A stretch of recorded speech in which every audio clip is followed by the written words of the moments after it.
obligatory, is this thing on? And it looks like, yeah, this thing's on. All right, good, good. Hey, kids, it's me. Let me scoot back. That's what I need to do. There, that's what I need to do. Let me scoot back. That's a much more aesthetically pleasing presentation. Why am I so dark? Kids, why is Uncle Don so dark? Why is... Oh, goodness. Look at me struggle with the camera. There we go. All of it's coming together-ish. Sure. See, I go through this every time. I set everything up on my camera, and then I open up the YouTube camera. It's completely different, and I have to go through the whole setup again. You think I would learn my lesson? I don't. So, um, hello, one person that dropped in to watch me talk to myself like a crazy person. Welcome back to another edition of Don Watches a Movie Late in the Middle of the Night. Tonight, we're going to go with the Arnold Schwarzenegger classic, The Running Man, available on Prime. So, Sean Blue Digital, yo, what's up, my man? How you doing? I actually just was listening to your stream from earlier with Juno uh, while I was getting everything set up and getting all this loaded up for Predators. I was trying to remember the name of the Predators. They all have the same damn name. Whatever the one that, not the new one that sucked, but the one with Adrian Brody that was good. Whatever. Anyways, so check out Sean's channel to see his latest stream. It's a good time. Him and Juno, they kept me company while I got my lighting and everything set up. Yet before I had my first person drop in, I was bitching about how dark I am. So let me tinker with one or two things. I'm going to watch The Running Man tonight on Amazon Prime. So if you have that, it's free or whatever, no commercials. I'm sure it's other places. So yeah, I don't know if anybody wants to get in on that. We're going to take a few minutes. I'm going to have a drink, kind of BS about my thoughts and about life and whatnot. But let me tinker with this lighting situation so I'm not so gloomy and shit. Let me watch a man in action. See, what do you think? Oh, that's there. Yep.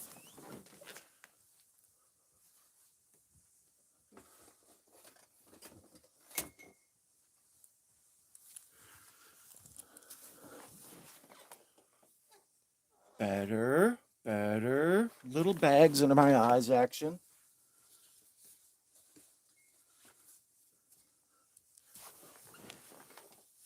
Oh, we're almost there. We're almost there. Little blown out, but not bad. And then rear lighting. Mikey's Morgue. There he is. Oh, Mikey knows the brilliance of this movie. This is Arnold Schwarzenegger versus Richard Dawson, and he's totally right. Let me get this other light fixed.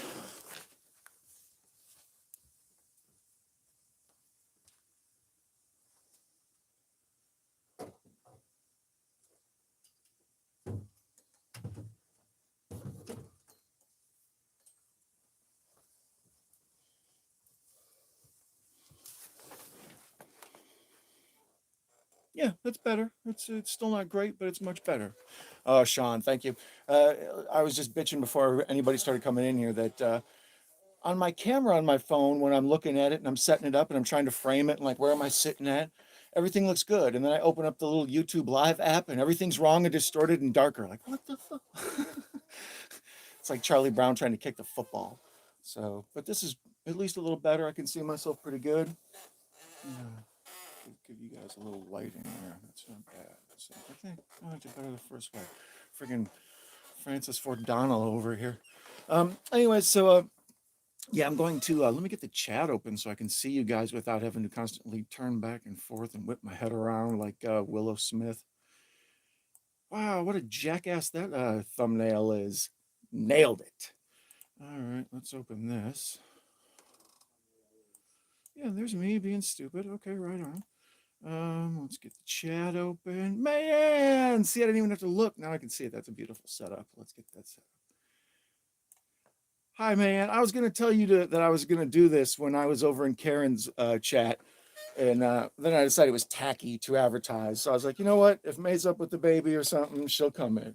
So thank you for coming here. We got that psychic telepathy or telepathy, whatever. Anyways, May, you're perfect. I'll talk to you here. Tonight we're gonna watch The Running Man with Arnold Schwarzenegger. This is got a whole bunch of cool. I'm up cleaning. Oh, awesome. I read that weird. I was like, you're up doing what? Like I thought you were like throwing up. I didn't read that. My brain's it's been a long day. I'm dumb. That's why we're only doing one movie instead of a double feature tonight. Um, so The Running Man has a whole bunch of crazy stuff with it. So I don't know if you've seen this one, but uh it was we'll get into it. We need something to talk about. It's only an hour and 40, so it's a relative quickie. May, I think you said you have Amazon Prime, so it's free there. There you go, right on. Um, it looks better than the previous streaming. Sean feels me, yeah, the messing around with the lighting and stuff. It's you feel foolish, but then later on when I go back and I watch these things, I'm like, I'm so blown out and crazy looking. I'm like, what's up with my weird face? I mean, that's nature, but I could do some stuff to try to fix it. Shit. No drinking tonight, kids. Uh, Late at night, I like to have a beer or two, but tonight I just felt like let's just chill out, get comfortable, watch The Running Man, think about how awesome Richard Dawson is in this movie. This movie is just, it's everything. It's professional wrestling. It's a science fiction future that like predicts the future. Like that's one of the things I love about the old Star Trek, like the Shatner one, the TOS. That's a dumb name. Um, One of the things I like about all that is like now when you see those handheld communicators back then, you're like, oh, that's cool and futuristic. Now you're like, they made the phone look all basic and shit. And it's like, no, they predicted it. That's amazing. So this, when I see The Running Man, when it first came out, I'm like, you got to be kidding me with this. A movie where they hunt people and stuff for like almost a reality show. Well, that's what it is. It's a reality show. And every day I'm like, we're gonna get The Running Man at any point. I'm positive. Man, has it on MGM Plus? Yeah, I saw on Amazon Prime when I started it. The MGM Plus logo came up first, so I think they have like a joint deal. Mikey's Morg's talking about Jim Brown with the flamethrower, and Jesse Ventura is in it, and oh god, it's so crazy. The guy, what's his name? Electro or whatever, the dude that sings opera and his outfit's all electrical and he's got like a mohawk and he's just a crazy, I don't know, this movie. It's one I've seen a ton, but it's nice to watch. I probably haven't seen it in like 3 or 4 years. It's one that in your mind you're like, I watch this every year. And it's like, nah, I probably see it like about every 3, 4 years. I'll throw on Running Man or I'll find it, somewhere streaming and like, let's put it on for fun. So I'm once again doing the building up to Halloween movies. I'm trying to find stuff that's kind of scary. It's like scary adjacent or horror adjacent. So this sci-fi, kill people type thing or whatever. Also, it's the kickoff of NFL football weekend. I'm a football dork. So between the two, I kind of wanted to, I thought this was a perfect combination of all the worlds. Um, yes, Sean, we're gonna get to who it was written by here in a few minutes. It was one of the things I thought I would talk about because it's so strange to me, the whole story of this movie and where it came from. And it's adapted from a book, which, like all Arnold Schwarzeneggers are. They're adapted from fine literature, right?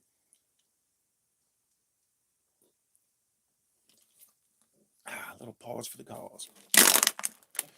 Let's see where we're going. Okay, we got the crew here. Okay, so what time is it currently? Mike is giving chef's kiss to Maria Conchita Alonso. Yeah, she was great. She had a run there in the late '80s where they were gonna convince to make her a thing. She was very pretty, but she had like good crossover. I don't know, for lack of a tacky way to put it, she appealed to an immigrant culture or a Latino Spanish speaking home culture. Like they're like, yeah, I like her. She keeps it real. So yeah, she really fit in like in her, I don't know, not niche or whatever, but everything she was in, she killed it. She was in Colors. She was real good in Colors. Like her dramatic kind of turn in that where she's kind of playing Sean Penn or whatever she's doing to Sean Penn. She's great. Well, anyways, where was I with the time? It's 1:24. So rip to Erlen Van Lith. Oh, that's the dude with the mohawk and the lights and stuff, I believe, right? The opera man. Okay, Mayan's ready for a countdown. All right, I got my hand on the thumb and I'm going to press watch now button at 3, 2, 1. Oh shit, I didn't mute it because I suck. Let me turn that down. All right, I got that muted. Let me go to captions. Let's get some English, por favor. Um, and then it's on Amazon, so let's see if that little X-ray dealie is up there. Is there anything good? That's the thing I like about Amazon. That little X-ray thing on the side, pretty cool when it works. God damn, I'm trying to keep the chat up, and now as I brag on you, you mess me up. Way to go, X-ray. How dare you?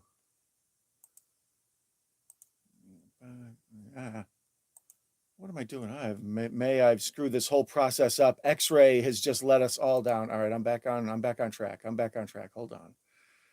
We're gonna go. All right, loading. Even Amazon's like, Don, what are you doing? Bill. Okay, there we go. Jeff Bezos just came to my house and was like, "Are you okay?" All right, so I'm starting over again right now. 1, 2, 3, go. Jesus Christ, what a mess I am. Hi, Echo. Thank you for coming and distracting me from this mess I've created with my technology. Oh man. Echo, the TriStar logo. Oh God, I love the TriStar logo. I saw a sculpture of a giant Pegasus at Burning Man, and I didn't think, wow, what an amazing piece of architecture. I was like, oh, TriStar, awesome.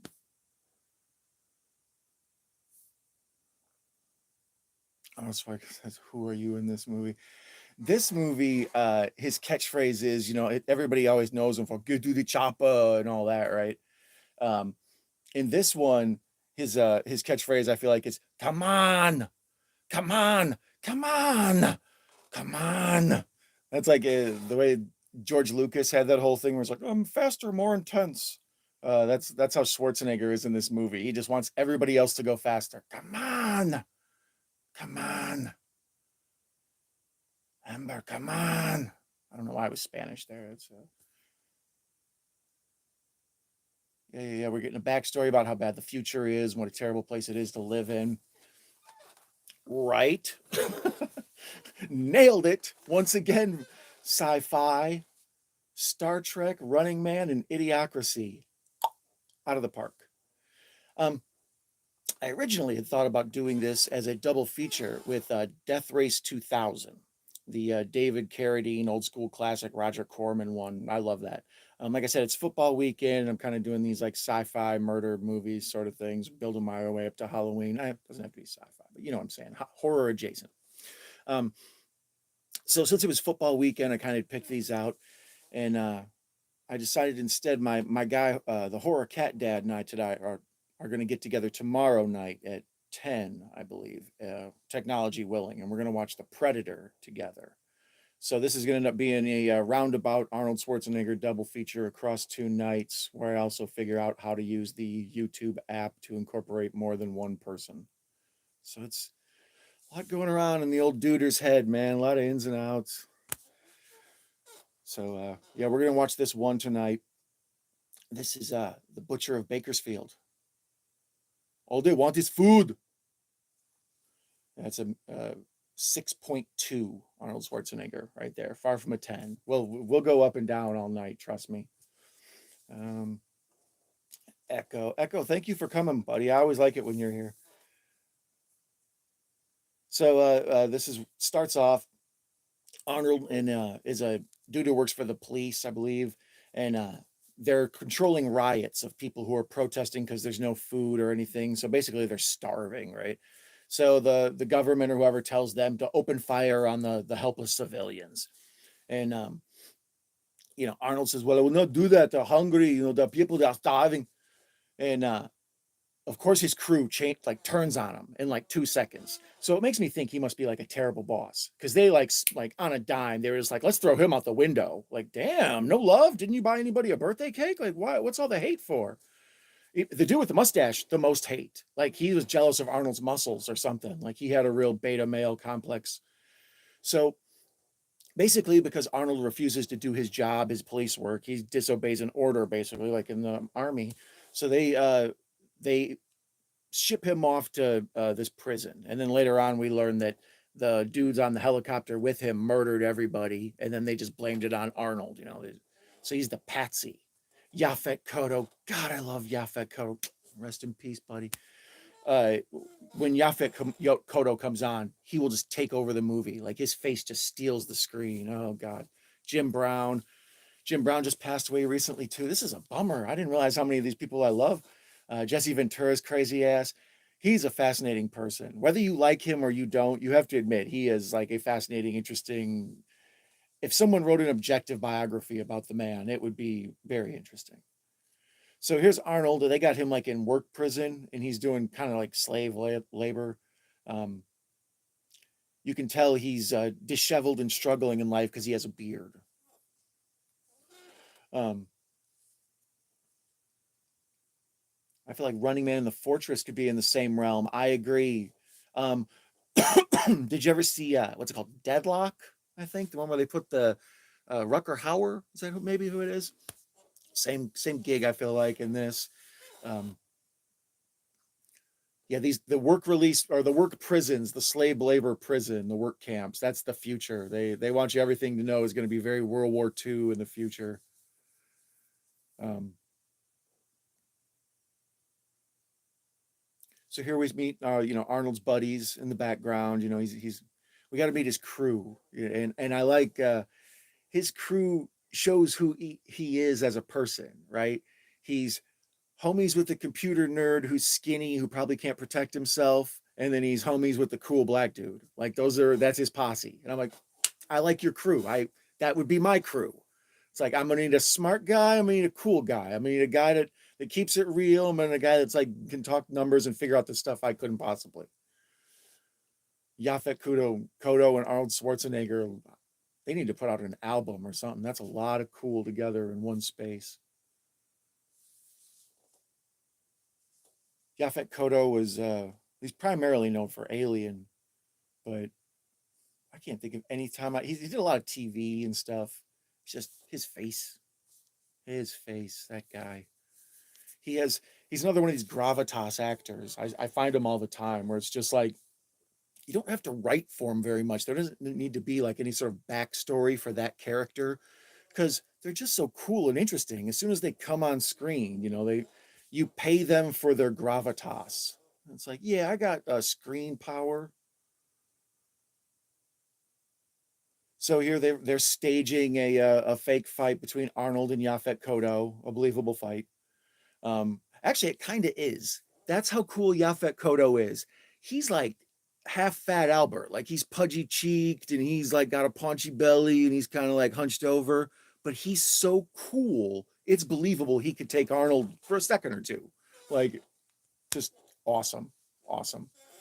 Um, so they've used him and Yaphet Kotto have this like little fight going on, and it's just a distraction for to get the guards and everybody to, going on and shooting. So now they're using the computer nerd to break out, and they're getting ready to make a break for it. I think they're turning off the exploding neck deal, like I said with Deadlock there. Sean doesn't know if he's seen Deadlock. It might. That's one of those. As soon as I said the name, I wouldn't be surprised if it had two or three names. Like that's one of the things I like. Video Tasties is good about. He knows. Oh yeah, over here it was called whatever. Like oh okay, but yeah, I think it was called Deadlock or something like that. Maybe it's like they pair two people up with exploding necklaces, and you have to figure out who your partner is because if you get too far away from them, your head explodes. So you're like technically married in Deadlock.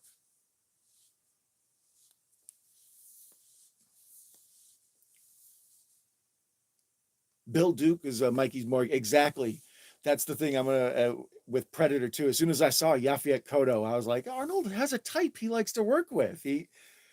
I want the coolest black guy possible. I want Isaac Hayes. Gets Barry White possible? Does he act? Does Barry White act? So Arnold and yeah, I think maybe this is even the total same plot. No, this has like a perimeter thing. Okay. But basically, all these movies have this explosives around the neck device where if they get too far away, their heads explode. So awesome, right? It's Scanner's moment coming up. Three, two, woo, got him. Popped him like a zit. That was why they just cut to Arnold's face. That was terrible. Like that accent, that impersonation is terrible. Popping the popcorn. Hello, Katie is. I don't know why they make this hard for me, Katie. Every time I see these, it never comes up on the screen for the little YouTube app dealy. But now I have the chat over here so I can see when your little icon pops up. So we will fix this, girl, me and you together. Based on the novel The Running Man by Richard Bachman. Who the dick is Richard Bachman? I'll tell you who the dick Richard Bachman is. Let me get a cold drink first. Suspense builds. Hi, Katie. I'm glad you're here. You're so sweet. You have work tomorrow. You should be going to bed. Yeah, Cal. I had to go with the yellow coat because it was the closest Running Man suit I could find.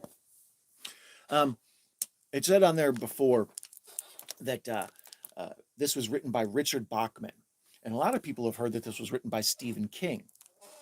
Well, back when King had gotten really famous, like after The Carrie and after The Shining, and after like his publishers started branding him the master of horror, Stephen King and all this, he became convinced, mainly because he does a bunch of cocaine, that he.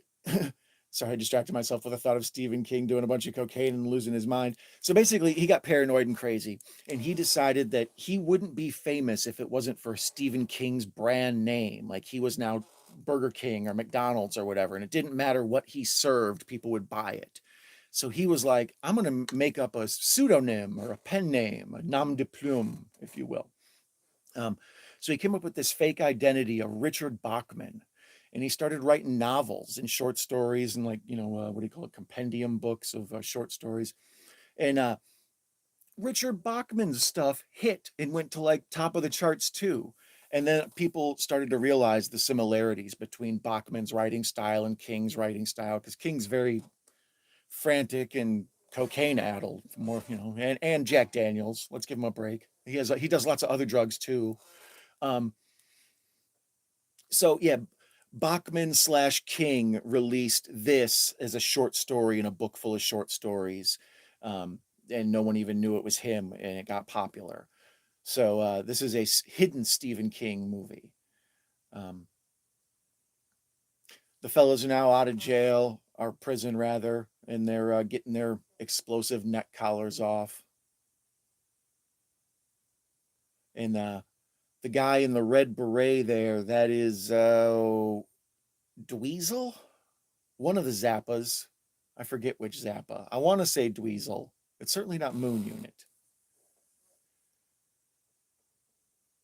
Good night, Katie. Thank you. I appreciate you coming in. You're the best, sis. She did a 2-hour live stream earlier. She worked, I believe, earlier today. She got to work tomorrow. She's taking care of a sick person in her house. She got a lot going on. That woman kicks ass. She's a saint.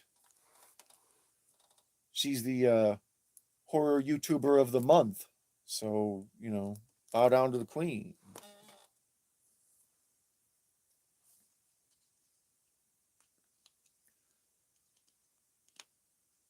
Everybody else going on? Sorry, I was just May's cleaning, just making sure everything's okay.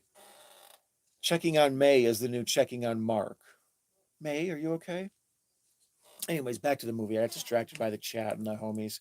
Arnold's wearing a World Gym sweatshirt. That's like his people. I believe he has a cut of their money, but um, from back in his pumping iron days, both the movie and the profession.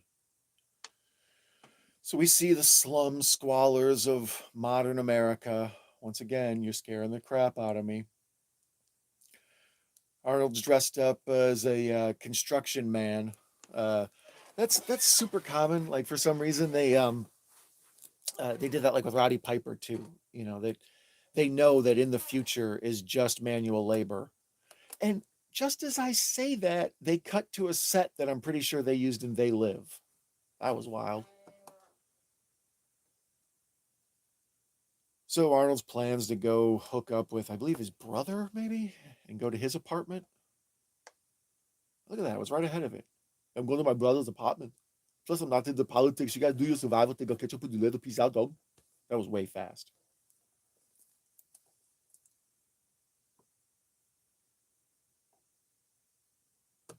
I'm out here. I'm out here repping them owls.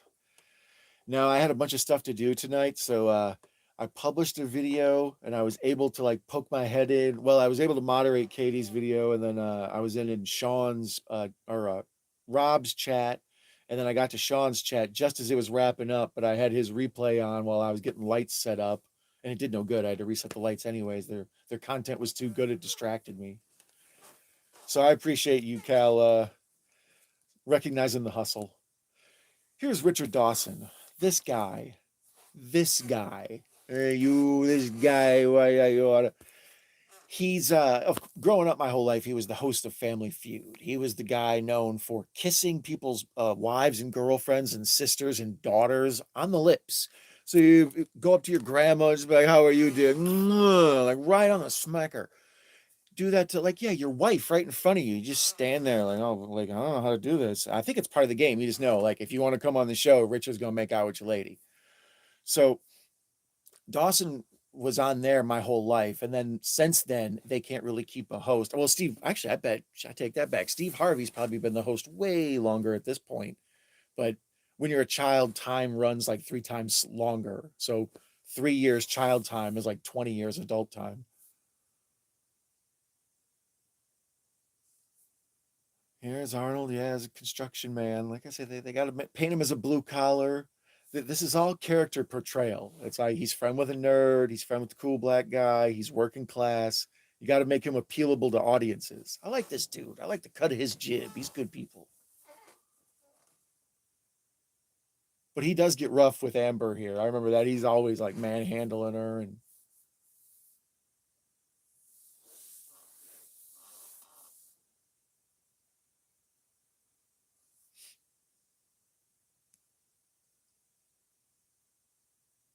oh, Echo's allowed to go. Echo's got he's been doing like I don't know, he's been donating time where he's been standing on his feet a long time, so he's been needing to sleep. You see, there's Echo. He's here. He's just multitasking. But yeah, Echo, you're allowed to have your feet up. Amber was in Predator 2. Amber, who are you? Well, my brother.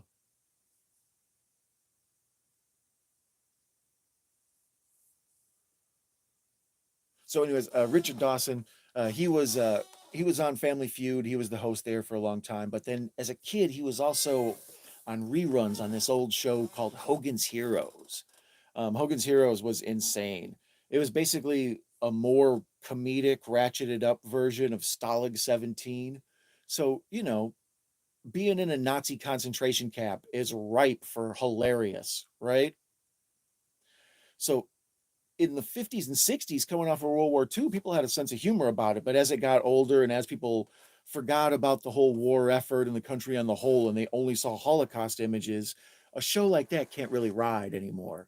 So Hogan's Heroes was like a household thing. You would see it all over the place. Late night TV, I would see it then. But now Hogan's Heroes is kind of canceled. We don't really catch that. So here's Maria Conchita Alonso working out on a solo flex or a bow flex, right? Is that what that is?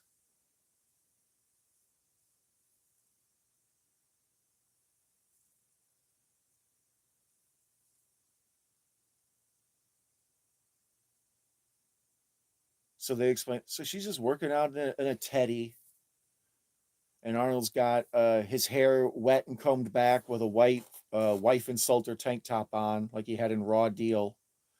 Um, yeah, once again, kind of holding her face down with his dong over her head. Like, yeah, he's real bullying of her this whole movie. It's weird she falls in love with him the way she does. It's that's mostly writing. Might be Stockholm syndrome. I don't know. I'm not really an expert in that field. She's an interesting woman. She's got a keyboard, so she's like into music, but she's also got a Bowflex, so she's into fitness. She works for the radio station, maybe? She works somewhere. She has some important job, I think. I don't recall. We'll find out as we go along, by God.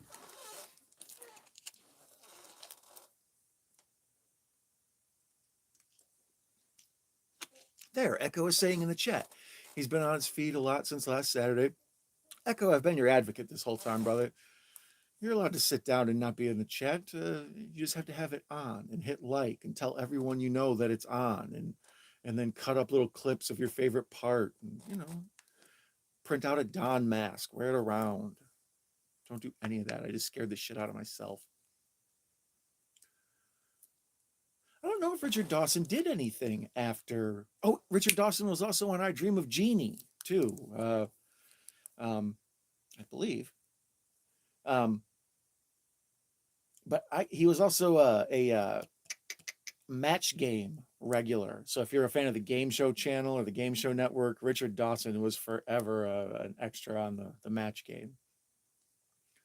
But I don't know if he did anything after Family Feud. Well, after this. This was after Family Feud. And then after this, I don't recall.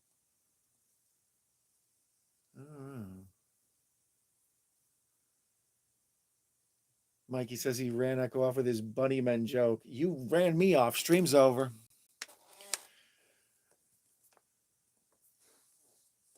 Echo's going over his movies. Yeah, he's getting them all lined up, getting in cataloged. How do you catalog your movies if you do? Or do you just let them ride? Answer that in the chat below, or if you feel like doing it in the comment, or flip that, reverse it. Put that in the comment section below, or put that in the chat now if you feel like commenting it, or just comment on the movie. Oh man, I've been watching Steven Seagal movies for with Video Tasties. We had to watch one, and then I saw another one for some reason. So to see Arnold Schwarzenegger run, oh my God, it's a thing of beauty. Watching Schwarzenegger run after watching Seagal run is like watching a gazelle. So now he's got her tied up in a nightie, or what do you call it? A negligee. Couldn't think of the fancy word. I was drawing a blank. Teddy, I believe it's called. Yeah, Cal knows Seagal at the running. Yeah, let me get you close. We see the guy out the alpha. We gotta go. That was terrible. At the end, it always trails out with the Schwarzenegger with me. It starts out strong, and then yeah, by the time we get to the end, it becomes Vinnie Barbarino or something.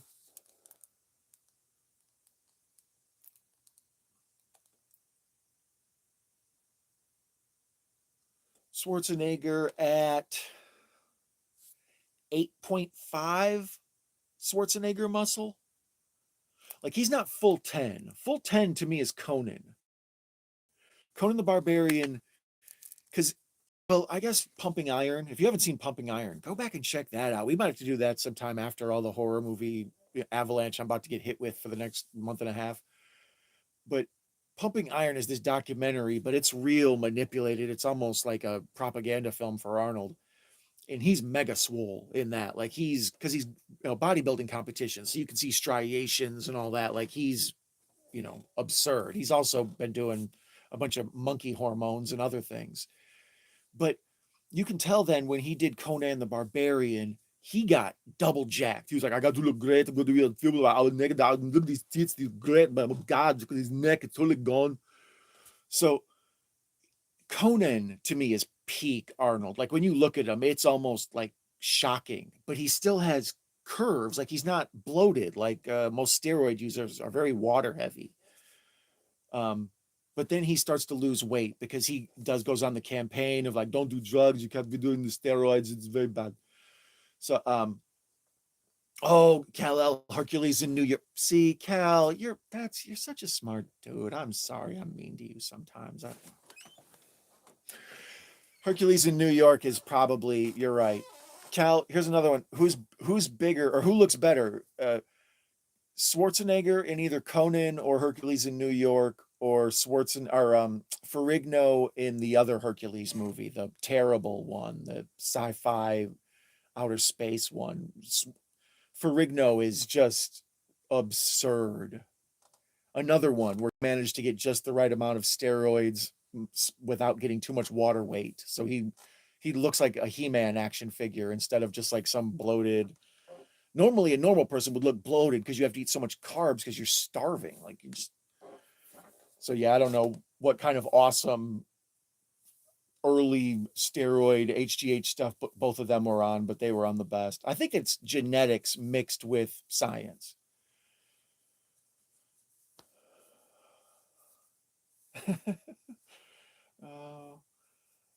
they're bad fun. Yeah, there's no wrong choice between The Running Man and Commando. Both are very solid movies. Commando is very awesome with his build there. Commando, I've mentioned this before. Commando's like the naked dude in 10 to Midnight. Every now and then I stumble on to like hidden homophobia I didn't know I had. Like I thought, I don't care. That doesn't affect my life. Why would I care? But the naked dude in 10 to Midnight who kills you while he's naked just makes me extra uncomfortable. And that's how Commando is. Arnold in the Speedo, even though in Pumping Iron he's in the Speedo because he has to be on stage with all that. There's something about Arnold in the Speedo. It's just like, dude, you need to put a towel on or something. Like, this feels just a little too, I don't know, something makes me uncomfortable. It's a cover of a magazine I wouldn't read. Mikey prefers Commando. It has slasher elements. Running Man is great too. I like, I celebrate the man's entire catalog, but I know my buddy Cat Dad, who's going to be on tomorrow with me to watch The Predator. Larry, he likes Predator, or I'm sorry, Commando best as well. I don't know what my favorite Schwarzenegger movie is. I love this. I love Total Recall. He said as he forgot. Oh my god, that was awesome. Good timing, Don. I should have wrote that one down. Um, Commando is great. I'm a big Conan guy. Conan was just so cool right out of the gate with the Conan. What is best in life? To see your enemies driven, to hear the lamentation of your women. Uh, is it? I already forgot the third thing. That's okay. I won't do that one. um, but yeah, he has just this whole big period. Some of his comedies in this period where he, see, even then, I can't really crack on Twins or Kindergarten Cop or any of them. Like they're all fun. Like the first Conan's really good, Cal. I like it. The second Conan, Conan the Destroyer, is that what it is? The one with Wilt Chamberlain. It's a guilty pleasure, fun one, but it's not like the original Conan is you know like classic sword and sorcerer kind of deals. James Earl Jones. If another one, there's back to the earlier on the stream when I said, "Give me a cool black guy. Someone give me the coolest black guy you could possibly find. I need to balance out whatever it is I'm doing here." Even now, Arnold's got like a Hawaiian shirt on. Anyways, James Earl Jones is the Snake Man. And he turns into a giant snake and he decapitates people. He's the king. He's awesome in that. An old girl, what's his name? Is his girlfriend the barbarian chick? I think I realized in a later life viewing in that first Conan that what's her name? Sandal Bergman, I think her name is. She she was an influence in me liking strong women. She's tough. Like she don't mess around. That's a woman who will, I got this, and then just go kick somebody's ass for you. It's like, oh, I got to take a day off. You're the best, honey. So now Arnold's getting his shots, and once again, this is all pre Total Recall. It looks like Total Recall. He's in the chair. He's got the things in his mouth. They're doing light shows in him. I think this is pre Total Recall, but it could be after. It's not a tumor. Yeah, if you haven't yet, in the chat or in the comment section for the people in the future, make sure you put your favorite Arnold Schwarzenegger movie. I would be. He's got such a big selection. I know people who think End of Days is his best movie. So it's just, I think it's what you've seen. Whatchamacallit? What's the one where he's the dad of the zombie daughter and it's like a metaphor for euthanasia? Um, that one's crazy. What is the little girl in that? Abigail Breslin, maybe?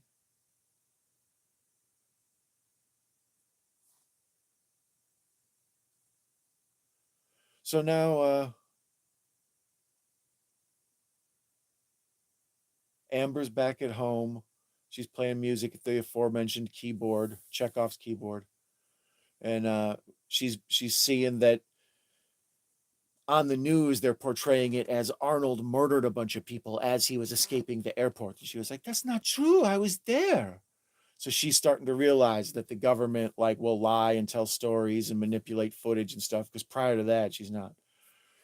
This right here, this scene where they have this dude, it's called Climbing for Dollars, and they got a guy climbing a rope while dogs bite at his ass, and he's just grabbing money and putting it in his pockets. And that is supposed to be like absurdist satire, like RoboCop. And it came totally true. Like that's Fear Factor to a T.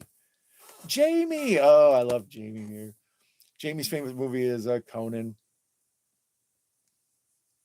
Yeah, I should know when the Purple Heart shows up. That's a good trademark. You're smart for that one.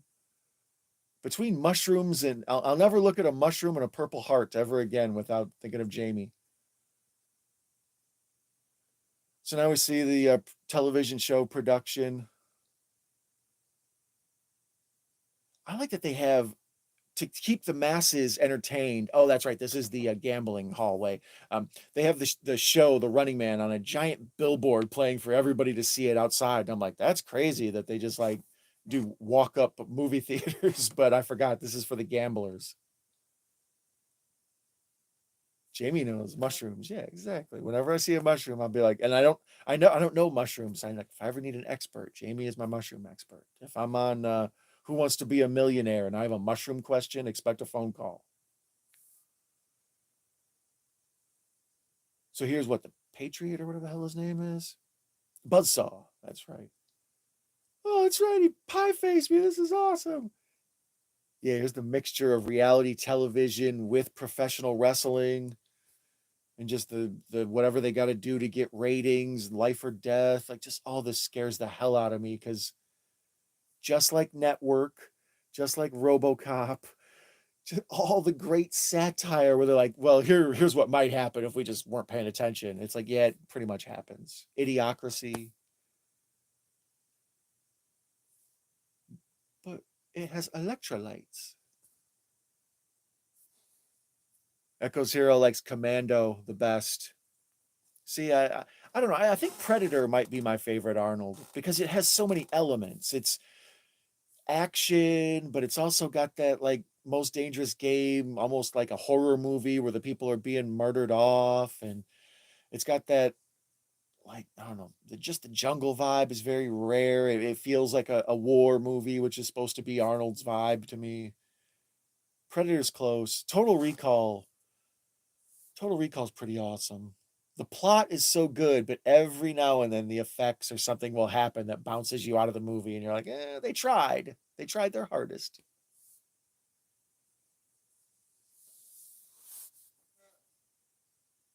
Alice? My brain's still trying to figure out what the hell that Arnold Schwarzenegger zombie euthanasia movie is, where his daughter was a zombie. I can't remember what it was. Maggie! Thank you, Mikey's Morgue. That is what I'm looking for. Maggie. Awesome. Good timing, Mikey. That's why I love the chat. I the chat reminds me that whenever I'm like, I don't know, I can't think of it. I feel so alone right now. Chat's like, got you. So here's Arnold. He's standing with this big, tall dude who he basically looks like me with less gray. Like he's this big, just galoot dude, and it's Arnold Schwarzenegger's bodyguard. I think it's like his best friend. Um, and it's like the only time you ever see a dude in a movie who's like taller than Arnold. He makes sure everybody else is shorter, but for some reason he likes his boy to be like him. Arnold has done a few horror movies. Well, I would say, what do you call it? End of Days. Do you count that a horror movie?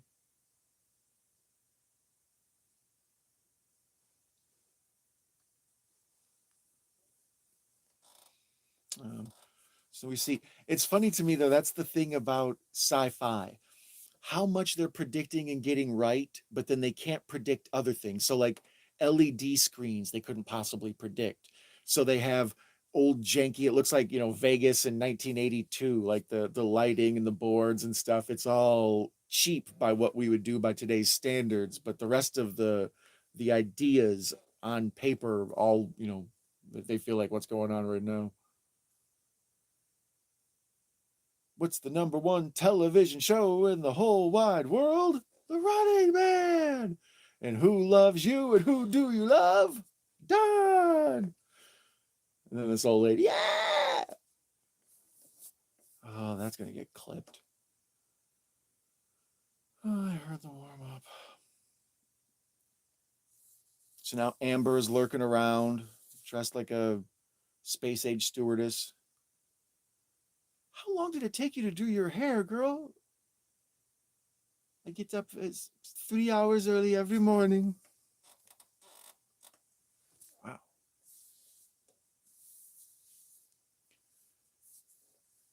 Sean says Maggie or Arnold in Maggie is sad to see how serious he is. I actually enjoyed him making an attempt to do like a serious movie, and I thought that movie was a bit of a trick. Like Arnold in a zombie movie makes perfect sense. It's like, oh, you're going to give him a gun and he's going to open fire on out zombies, and yeah. And no, it's just him and like his farmhouse taking care of his daughter, like just trying to protect her. It's like this real thought-provoking movie about like when is it okay to put someone to sleep or however you want to word that, euthanasia, whatever. Crazy movie, but it's funny that they got Arnold to be in it. Man hasn't seen Maggie. It's not bad. I liked it better than the one with Johnny Knoxville. He did that one right around the same time, whatever that one is. I'm drawing a blank on it.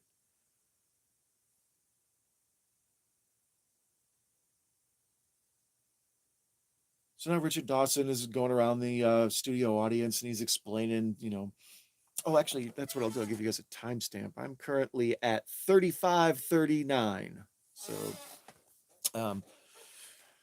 right now we're seeing the footage of when Arnold supposedly murdered all those people in the Bakersfield riots, right? Um, he's the butcher of Bakersfield, I believe. Um, yeah, and we cut to just everybody seeing the unspeakable things that Arnold has done. Um, yeah, the footage here is good. Lots of good explosions and I mean like a high production value. Um, this was, I believe, directed by, oh Jesus, was it either Starsky or Hutch? I get him confused. Whatever the dark-haired curly guy was, he directed it from Starsky and Hutch. Philip Michael Glaser, Paul Michael Glaser. When people have three names, I get so lost. Is like, did Paul Thomas Anderson direct this? Which one? Philip Michael Glaser, because Philip Michael Thomas is the guy from Miami Vice. See, a lot of thoughts floating around the old duder's head here. So, yeah, they've recaptured Arnold. They have him. They're bringing him into the studio, but the Butcher of Bakersfield, because what ratings this is going to be to have him play the Running Man, where he's hunted for sport. Uh, Once again, most dangerous game style, as Predator is. This is a good framework for any action hero. Stone Cold is in. God damn it, what's the name of that one? Stone Cold Steve Austin does one that's just like this too. I'm drawing a blank on what the name of that is. Just people being hunted for sport. The Hunt is a really good one. I enjoyed The Hunt. The Hunt has like a funny political satire thing going on with it. Um, the Ice-T one with Rutger Hauer. So hard to remember all those. The Condemned. Thank you, Ben Grimm. You know what's up. Thank you for stopping in, Ben Grimm, and being with a timely ass answer. That was helpful. You're you're Johnny on the spot, sir. Shout out, let's all just Ben Grimm appreciation moment. Both the Thing from the Fantastic Four and dude in the chat. It was very helpful. That was good stuff. And surviving the game, Ben 2. That's 2-4. Ding ding. I brought in special ringer Ben Grimm for my most dangerous game knowledge.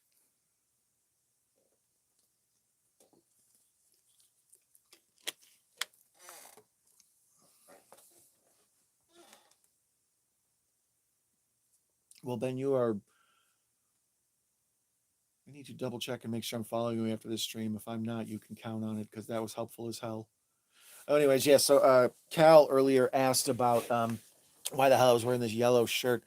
It's the closest thing I have to a Running Man outfit, and up close you can't really see it. The material is like kind of the same, like plushy, padded material. So this was the closest thing I had to a Running Man outfit. And we're coming up on one of the many times he has said this line. The cage comes down. He walks over to the pod.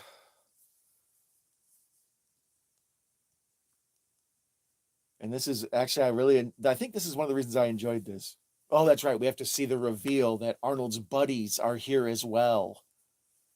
They've captured Yaphet Kotto and the nerd.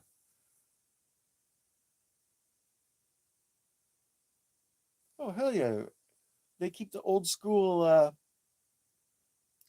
they keep their old school video footage like Atari cartridges.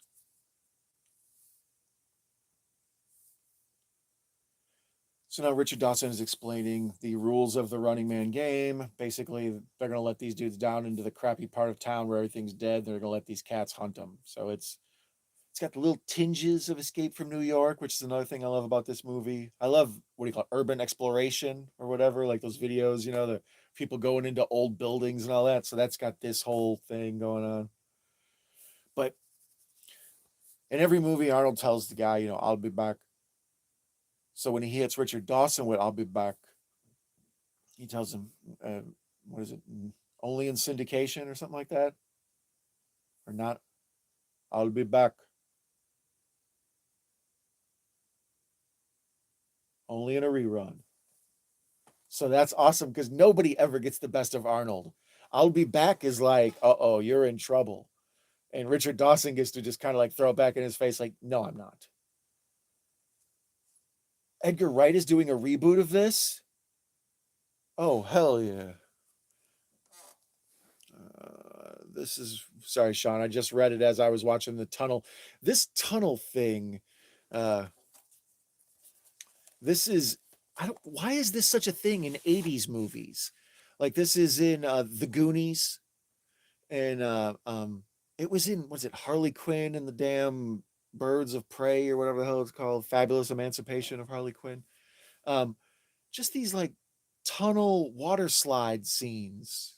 I think it's I think it just wakes the audience up like by going real fast, and it's kind of a magic mountain at Disneyland kind of a thing. Space Mountain, I mean. Uh, this guy. It's a double discer, special edition. Win a DVD collection from 20 years ago or whatever. It's got a nice little book. Notes from Paul Michael Glaser. See, that's what I was looking for. No notes from Philip Michael Thomas. No one checked on the people from Miami Vice. Chapter index. Yeah, one of the things I liked about this movie and picked out is it's like only an hour and 40 minutes or something. God, you've heard me rail on before about how movies are too long nowadays. You kids and your long movies, I tell you. So, still in the tunnel. Still in the tunnels. Oh, and they come to a screeching halt finally. Oh, let's see. Um, Here comes the nerd. Oh, they got a little hockey net to catch him. I love the audience, how even the grandmamas are like turned into just these mean, ruthless, bloodthirsty people who just are rooting for death.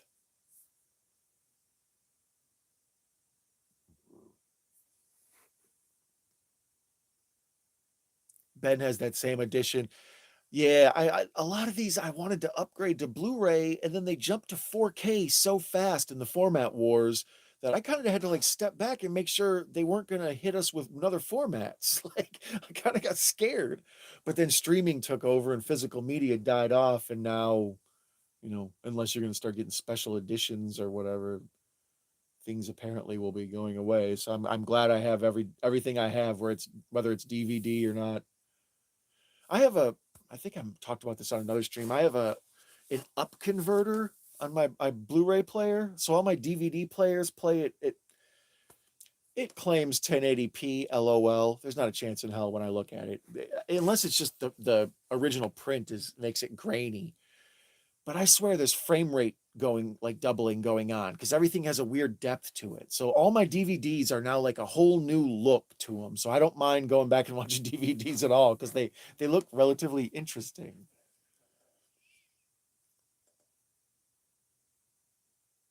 So now here comes Sub Zero, Professor Sub Zero. not professors, Sub-Zero, not to be confused with Professor Macabro. Um, Sub-Zero was my man. Oh God, I can't remember his name. The dude was Odd Job, and he was I believe he was a professional wrestler.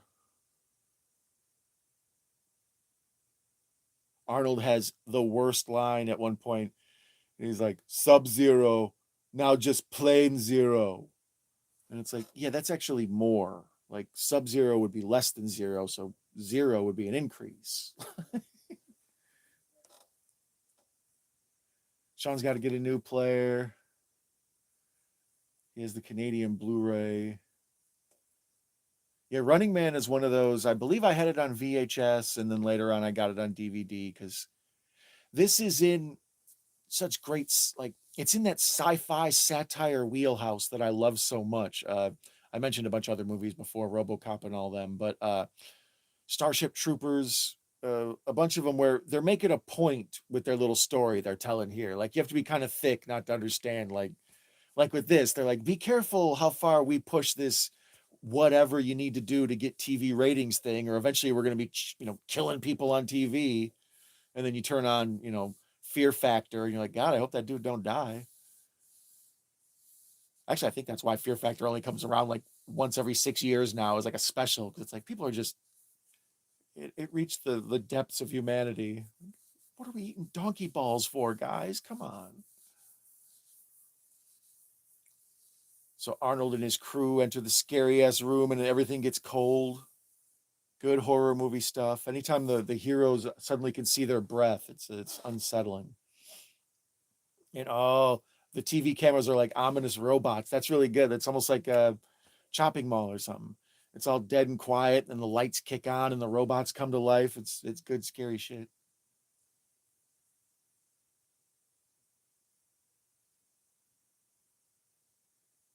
I guess they want us to stay. Come on, come on, hurry, come on. Yeah, that's Arnold every time in this movie. Sub-Zero does it again. Weiss. I can't remember the name. I used to remember the three dudes, the guys who won the Running Man competition. I used to always joke about like trying to get a better life, like whatever their names were. And then eventually they find them, and they're actually, spoiler alert, they didn't actually win Running Man. They died, and they made it look like they won. That's a good little subplot in this movie to have. That just, there were some dudes who won the Running Man, so you can win the Running Man. Just try your hardest, and then you realize, nah, they murdered them too. They weren't letting anybody get out of there. Mikey Morg feels Chopping Mall. I feel you, Mikey. Chopping Mall's good stuff.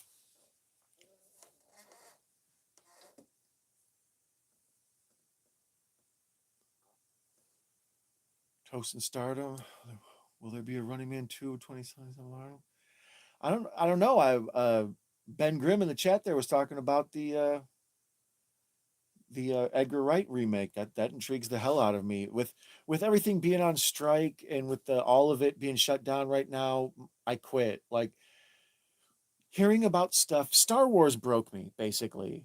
Star Wars kept announcing movies that never happened, and I eventually just got so like depressed or confused at who was actually in charge of the ones that did come out, that now until a movie is out and is locked and in front of me, I can't get my hopes up. It's like a delinquent dad who never shows up on Christmas, you know, depresses me.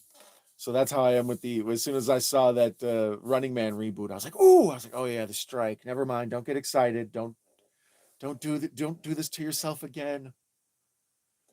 So now here, Arnold kills Sub-Zero with the giant piece of barbed wire. The blood goes everywhere. He falls on the ice, and we get the classic Tarantino blood on white. I like how Tarantino has co-opted that. Like for the rest of my life, whenever I see somebody bleeding and then they're white, used to accentuate the blood, it's always like, oh, Tarantino. But that's been around forever.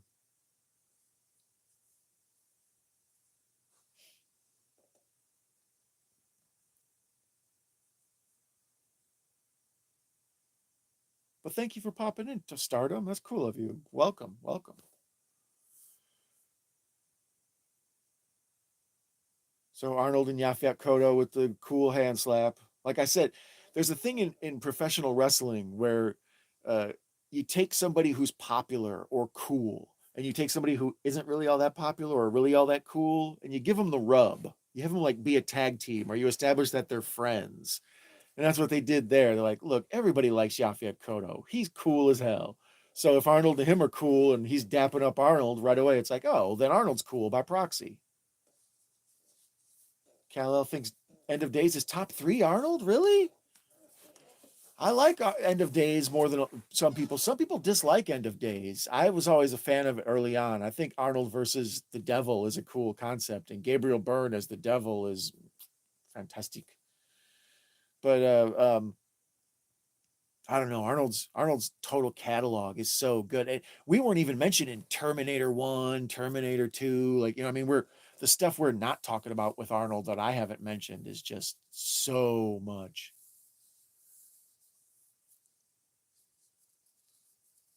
Jamie also loves End of Days. End of Days is shot beautifully. I remember, like the first time I saw it in the theater on a date, and I remember the girl was kind of cuddled up on me, and I was like having trouble paying attention to her because I'm like, this movie looks so good. Damn you, good cinematographers! You're so distracting. So the nerdy man he's going to pick Buzzsaw.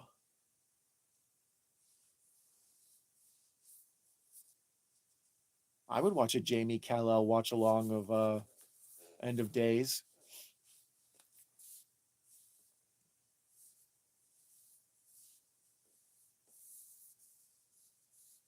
Fraternity Vacation, Mikey is recommending with Barbara Crampton and Kathleen Kinmont. So here's Buzzsaw, and if you can't guess, Buzzsaw's gimmick is that he has a buzzsaw or a chainsaw. He really looks like steroided up Bill Simmons, the sports writer.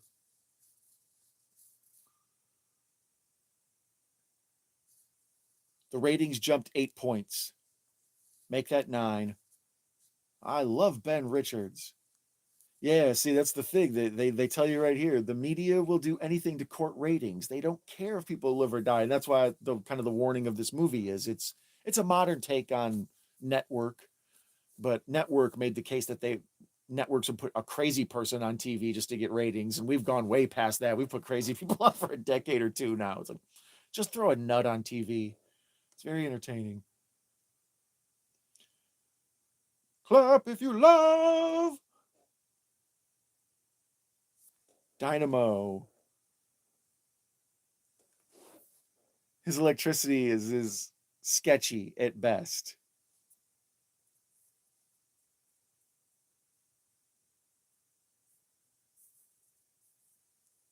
Sean also thinks that End of Days is a top 3 Arnold Schwarzenegger? Or am I not understanding what top 3 you guys are talking about? T1 is a top 3. Oh, as well. There you go. There you go. T1 is a top 3 as well. Great slasher fic. Yeah, I would say T1 is a top 3. I actually enjoy T1 more than T2. I'm one of the few people who likes that. I like the tone of T1. It feels like the time it was made in. I don't know how to describe that. It's got nostalgia just by the look of it.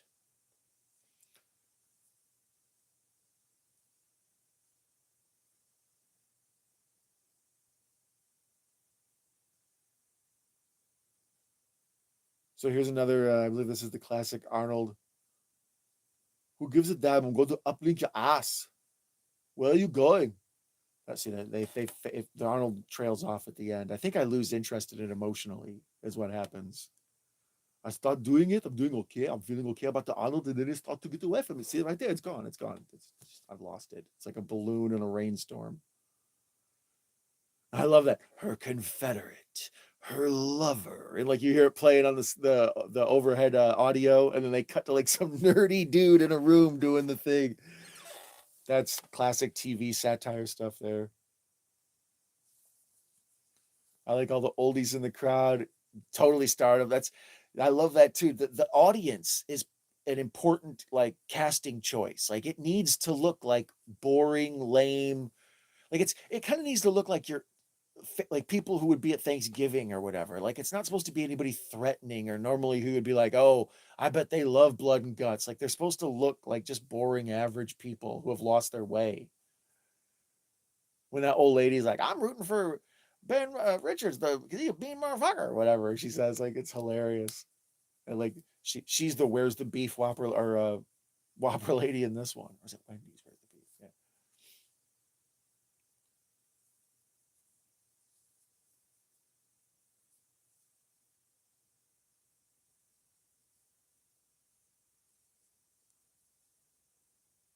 So now they're being chased back into or Amber has come down the chute and she's being chased. Uh, they've captured Amber and now they're introducing her into the Running Man game, and that's was the whole her Confederate, her lover. So she comes down the chute and then they chase her into the game using motorcycles. They terrorize her. Here's Jim Brown with the dope hair. Uplinks underground. I'll uplink your ass and you'll be underground. Arnold has the worst jokes. You could tell this was written without any jokes because it was Richard Bachman, Stephen King, whatever, and then it was adapted. So it didn't have the Arnold quippy, where people fell in love with him and his jokes, and he has to be silly on top of whatever he's doing. Like, so Amber caught up with them already. I just explained how she got into the race. They've had to walk how long, kill how many people, do how much stuff.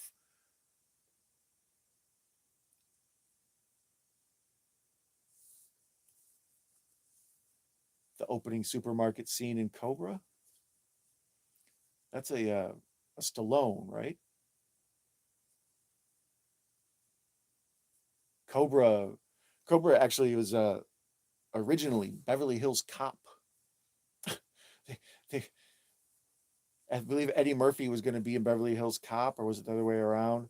And they rewrote it for Stallone when he was going to be in it. And Cobra is the Stallone version, and Beverly Hills Cop is the Eddie Murphy version of the same idea.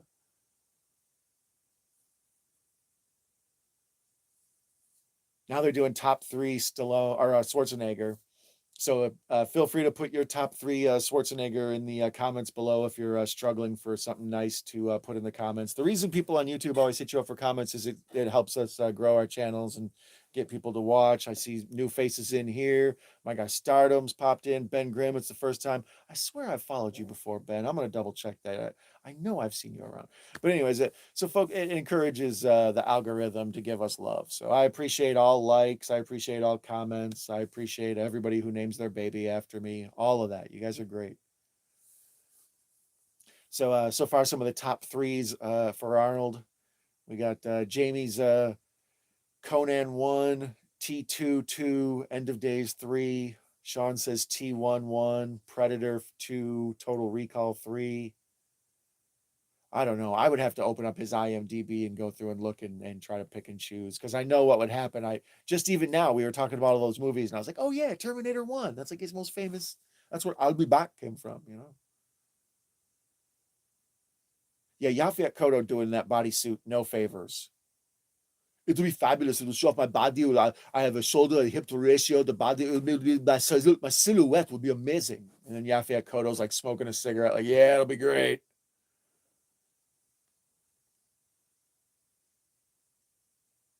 Sean says there's no wrong chases. Sean, you can be feisty sometimes, but you have turned over a new leaf. You are a peace man now, and I like it. You're a lover, not a fighter these days, and I think it's sweet. I like it. Whatever you're doing these days, keep doing it. You're revealing yourself to be the sweetheart I've always known you to be. Cal will watch Cobra. It's a Stallone, but yeah, he's holding them responsible. That grocery store scene in the beginning of Cobra, I saw it when I was a child, and it psychologically kind of messed me up a little bit, like because mass shootings weren't a thing back then. So every time I'm in a grocery store, there's always like one part of my brain that has that listen for gunshots going on. And it used to be like a broken part of me. And now it's like self-defense. Yeah, T1, a lot of love. I know, I like T1. It's a good combination of a bunch of stuff I love. It's like kind of a slasher movie. It's kind of Westworld. It's like got a futurist robot thing. It was one of the early time travel movies before time travel became so overdone and I couldn't stand it anymore. Now Arnold is fighting Buzzsaw. I'm off topic with the movie. I gotta get back to the movie. We see a bunch of 80s outfits that are supposed to be future outfits. So there's just like the same cut and design of all 80s clothes, except it's like purple velour or like a fedora with like some spikes on it. The idea of what we're going to be wearing in the future always is awesome. And even though it's the future, they still have this old ass motorcycle from the early 80s.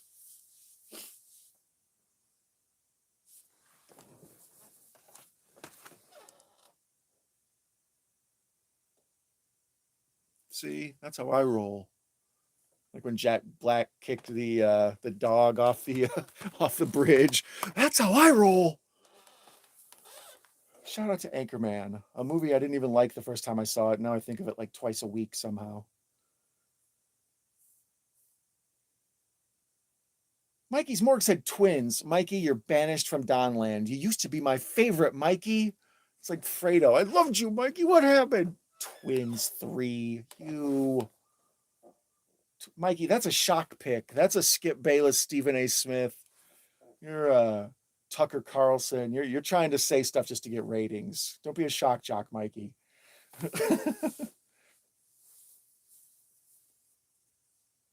No, Sean, if who, like I say, if who you're being lately is who you are, then who you are is the shizit, and that's the dude I've seen. So yeah, you've been all sweet, encouraging. So yeah, just I don't know if you've cut some people out of your life or you're doing things differently, but yeah, you cool as hell. So Arnold has taken care of Buzzsaw, we think, and he's straight Jasondom. We thought the anytime you have to reach over a really big dead foe, you know they're going to do the mummy thing, like they're going to reach up and grab you. So don't fall for it. Michael Myers action will happen. Like no matter how tempting the weapon is, they will jump scare you. Mikey loves twins. That's the thing, Mikey. Don't get me wrong. Me hassling you about any movie or anyone anywhere's movie picks, that's done with love. One of the reasons I love joking about movies is because I feel like it's one of the last things where what would my opinion about something you like and vice versa matter? You know, if we want to argue about politics or something, that affects people's lives. But you know, my taste of do you like how much salt do you like on something? I don't know. That's how movies are. It's like if you like Twins because it hits you at just the right spot.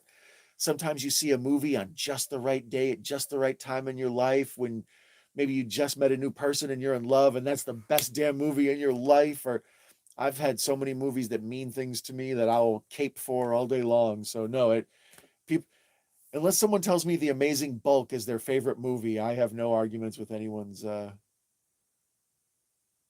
I used to make fun of Camp Blood at what a terrible series Camp Blood is. And I see one of our friends in the horror community is currently working on the current Camp Blood film. And I'm like, look how happy he is making it. I can't make fun of that anymore because I see how happy that makes him. Ben Grimm says Eraser is top 15.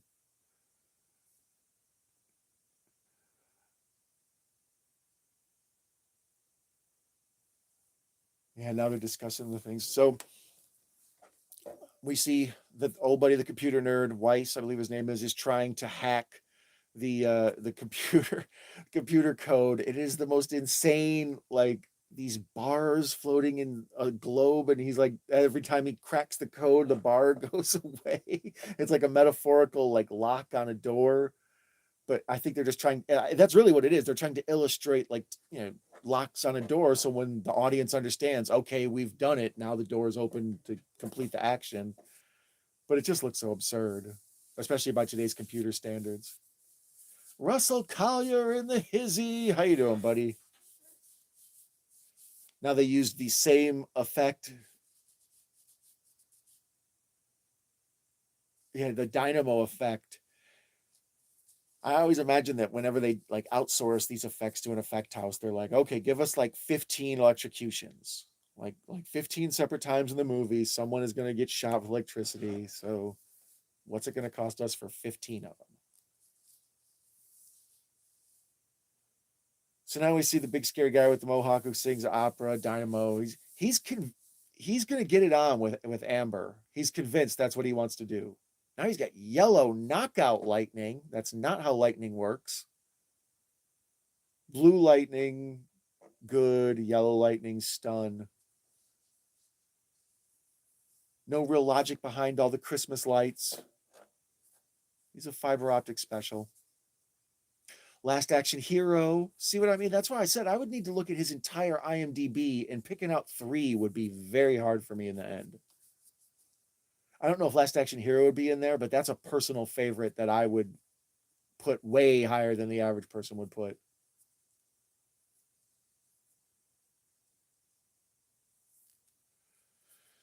So now Dynamo's got like a little buggy deal, and he's chasing Arnold.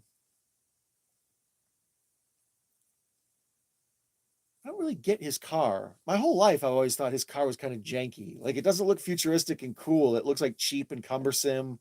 It looks like I guess that's the point, because he flips here and then he's like, help, I'm trapped. I can't get out. So I think they kind of made the car intentionally supposed to look. Yeah, it's on its side now. Oh God, I'm stuck. Somebody help me.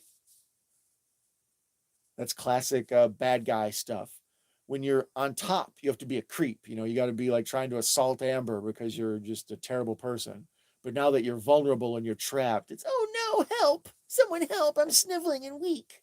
That makes you hate the bad guy even more. Psych.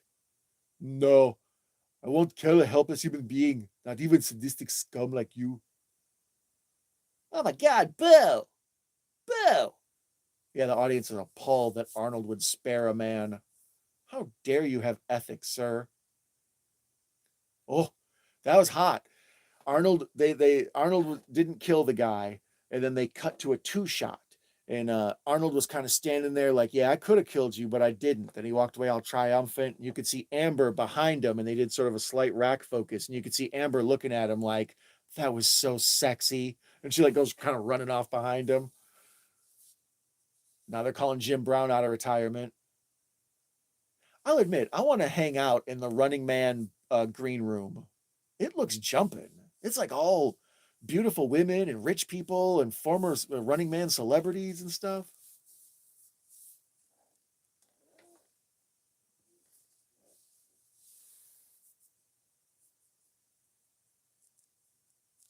Mikey likes Orca more than Jaws. Mikey, I'm busy the next week or two, but what day are you good to meet at dawn and have a duel? I'm just kidding, buddy.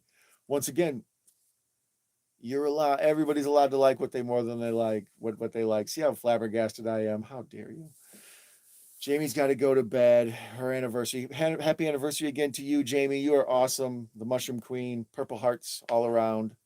Somebody throw some purple hearts in the chat for Jamie. She's absolutely wonderful. Oh, and we see Yaphet Kotto isn't going to make the ride. He's been injured mortally.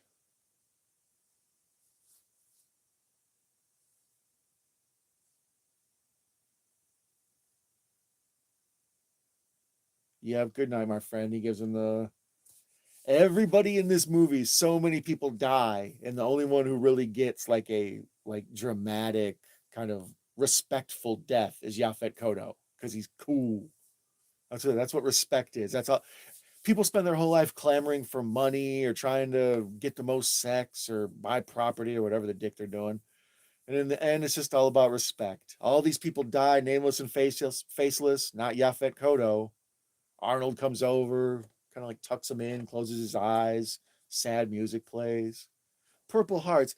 The chat is the best. Thank you for following along, guy. I was kind of busy. I couldn't get at my keyboard.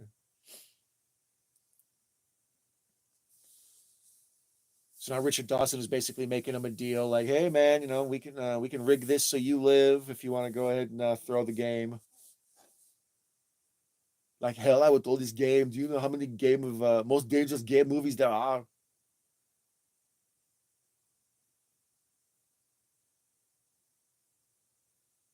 but I'll leave room for my fist first. See, this is all, yeah, you can tell the comedy or the funny things he's saying, whatever, is yes, video tasties. I love that red avatar. It pops up right away. I like it. Gareth the man. Um, where was I? You can tell that Arnold, like the comedy, like quips and little like smart alecky things he says, uh, they feel like they were put in later to accommodate Arnold. You know, like by this point, you know, I think so many of the action stars have to be funny and quippy. That's just par for the course. Here's Jim Brown back out of retirement with his flame outfit. Fireball, fireball, fireball. Now they're posing the contest which Arnold character would win in a fight, a Royal Rumble of Arnold's. Some sort of Royal Rumble with a time limit and the things, and every 30 seconds someone comes in and they all fight and then they throw each other out. The pregnant guy from the pregnant guy from Junior would get thrown out first because he was pregnant. He's defending the baby. Now hasn't time to work out. Jesse Ventura's toupee should have won at least a Golden Globe, maybe a Foreign Press Award, but Dynamo, he sets it off. He comes running out, and everybody follows him because they're excited to see him. Dynamo brings the people. Whenever the chat comes up on my end and I see message retracted, I always just imagine that somebody cursed somebody out. Okay, so here's the classic old lady who, elderly citizen, veteran of life. He asks her, "Who's going to be the next kill?" "Oh boy, that's a tough one." Give it a try. "Who do you think?" "Okay, I think the next kill will be made by," dramatic pause, "Ben Richards." Hold it, hold it. "Agnes, Richards is a runner. You've got to pick a stalker. I can pick anyone I choose. And I choose Ben Richards. He's one mean motherfucker." That's yep, overtaking the Where's the Beef lady as America's new sassy grandma. God bless her.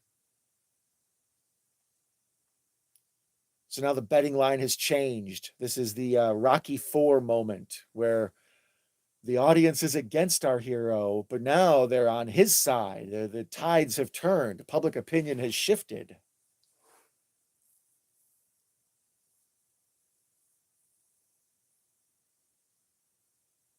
How many movies do I have? I have no idea, Cal.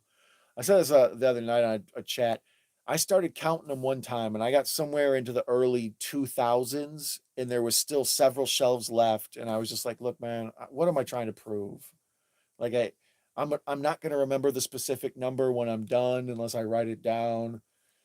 But I was probably 2/3 of a way through when I quit because I just got discouraged. The 1,199, 1,200, 1,201, 1,202. It starts to drain on your soul. It's like 99 bottles of beer on the wall or something.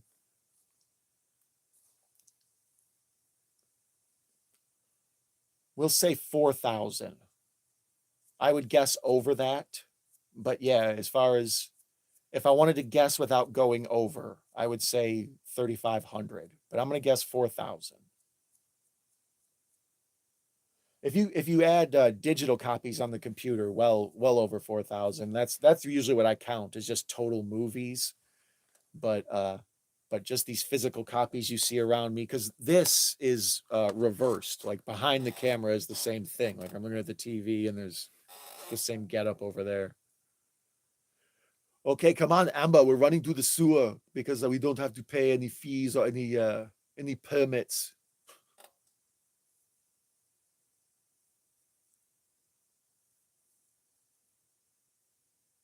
Mikey's helping Russell get a new profile pic.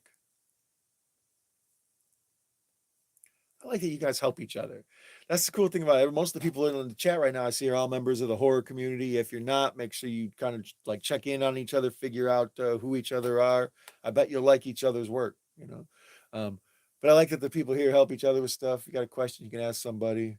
Earlier, somebody on one of the chats was asking me about the editing program I use and how to get around freezing up and stuff. It's like community works, man. Together we are strong. Many hands make for light work. Man, says Russell's Papa Smurf. He is kind of Papa Smurf. The time I saw him, he had the beard and stuff.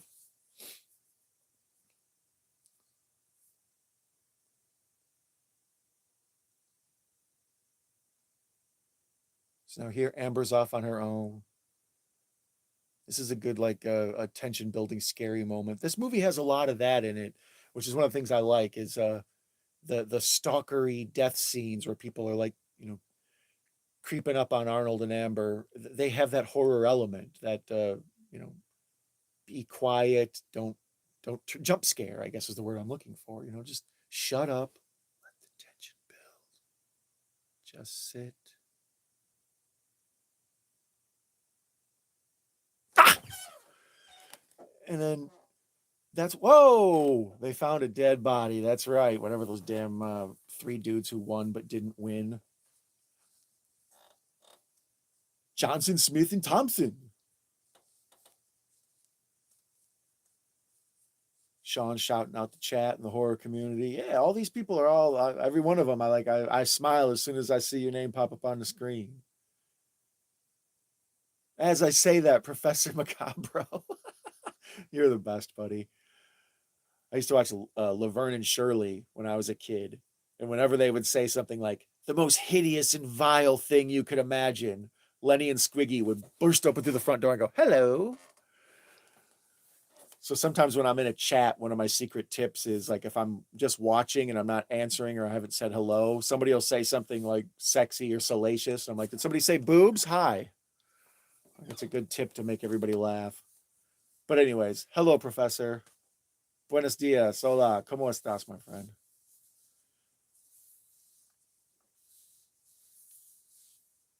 So here they've Arnold and Jim Brown have had their epic battle, and now he's pulled the fuel wire on Jim Brown, and he's being sprayed with I don't know, whatever his fuel for his jetpack and his flamethrower is, and then Arnold throws a flare in at him, and I don't think that would cause that type of explosion, but I'm not a chemical explosive expert, especially not 30 years in the future or whenever the dick this is.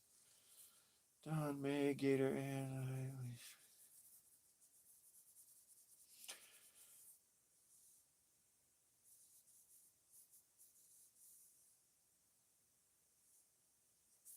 I think he's saying goodbye. I was trying to figure out that too. May May's like, what? Did you see my face? I kind of went blank. Like, I think Hal's saying goodnight. So now here's Jesse Ventura. He comes in. He's bitching about how his old crazy get up doesn't work and it's outdated. Professor Macabro. I would sing a song to thee if I could, but right now I'm in the middle of watching The Running Man. And I'm currently at 1 hour, 17 minutes, 35 seconds. There are 23 minutes left in this movie. Approximately probably 5 of that is credits. So I bet you 18 minutes left, let's say. It's okay, Cal. I speak typo.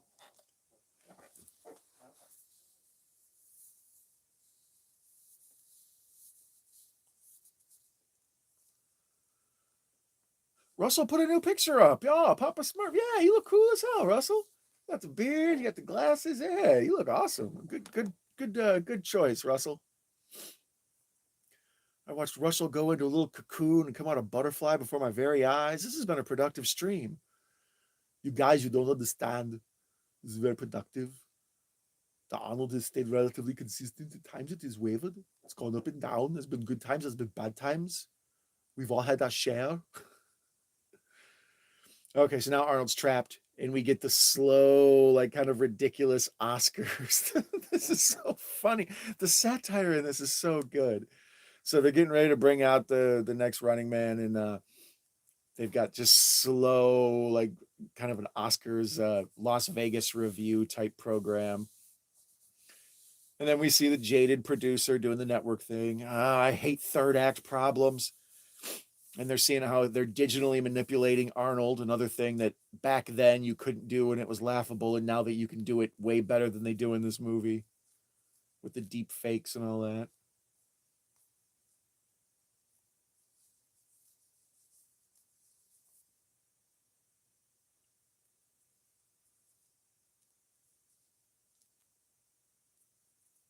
So now they're deep faking Arnie dying. And who the hell is this? Somebody in the chat figure it out for me. Who's the guy in the makeup, the leader of the resistance? I think it's just some no-name actor, but you can tell it's somebody in just a pound of old guy makeup, which makes me think it's somebody. As I said earlier, the dude in the red beret, the like secondary, the number 2 in the resistance. I believe that's Dweezil Zappit or Ahmet Zappit. Dweezil. Ahmet. Dweezil?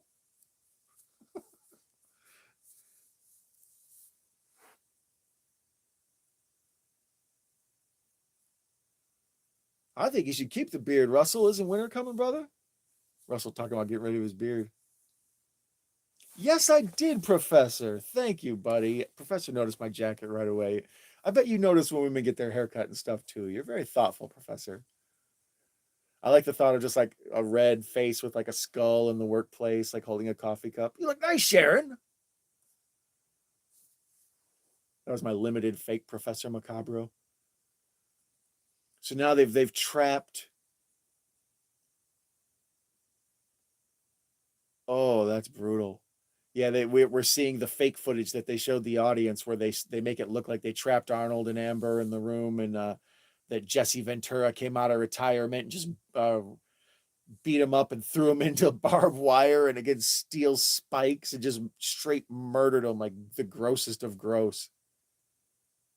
And Jesse Ventura's outfit is almost exactly the same outfit that the Mountie wore, except it's the same colors as the Big Boss Man.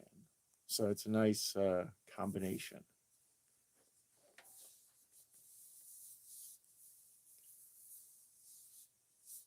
Callie, you having trouble with Nightbot? I don't think there's a Nightbot here. I think I turned it off. There's a on the mobile app. I found a thing that said that's hold inappropriate comments and other things in the live chat, and I turned it off. Oh, that is awesome. So Jesse spears Arnold into just a bed of spikes, and then we see another, Arnold, dummy or whatever, and they kind of Friday the 13th him. He just gets impaled, and you see the spikes come through his neck and through his head, and so it's super gruesome and gross, but awesome and beautiful because it's special effects. Spoiler: Arnold didn't really get impaled and die. This is ridiculous. Everyone thinks I'm dead. Richard Dawkins used my catchphrase against me and made me look like a jackass. Now I'm about to wear yellow and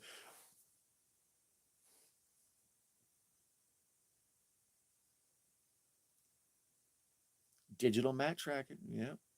Yeah. Oh man, it was a different guy. They murdered someone else. You didn't have to kill him. It's part of it, Brenda.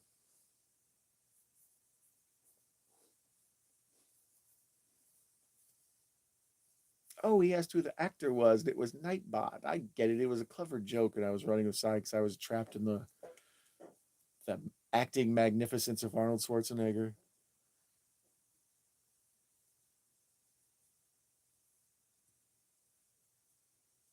Predator flows well with the original Predator movie. Thank you for bringing up Predator, Sean. Tonight, Saturday at 10 p.m. Central, do the math on your own. I'll be watching Predator back here with my buddy Horror Cat Dad. For those of you who are familiar with Horror Cat Dad, to my knowledge, he has never been on screen ever before. He's only hands. You see him like opening things and stuff. So this will be the reveal of Larry's face. I mean, Horror Cat Dad, insert name here. So yeah, Sean watched Predators tonight, so you can go to his channel and watch the Adrian Brody Predators, where they do the most dangerous thing on the planet. Once again, the most dangerous thing with the Stone Cold and the iced tea. So you can go there and watch that. You can watch my Predators stream here tomorrow. You can do a nice, good Predators double feature. Predators 2 is also really good. Somebody somewhere, I bet, has done a Predators 2. The first YouTube streamer that has a good Predators 2 watch along on their in their catalog may put it in the stream or advertise themselves.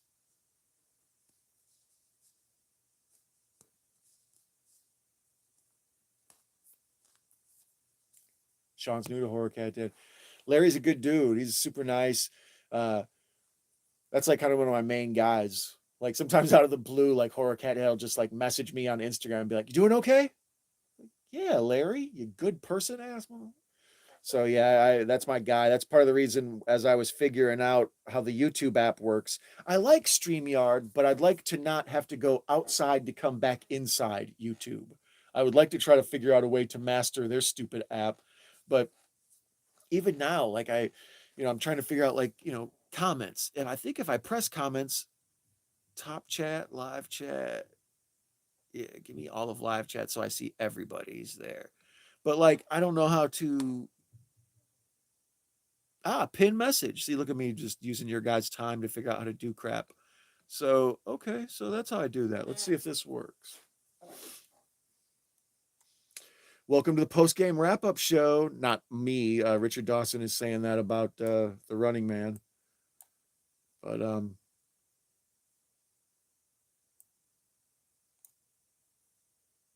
Fleetwood Mac is the head of the Rebels. Thank you, Echo.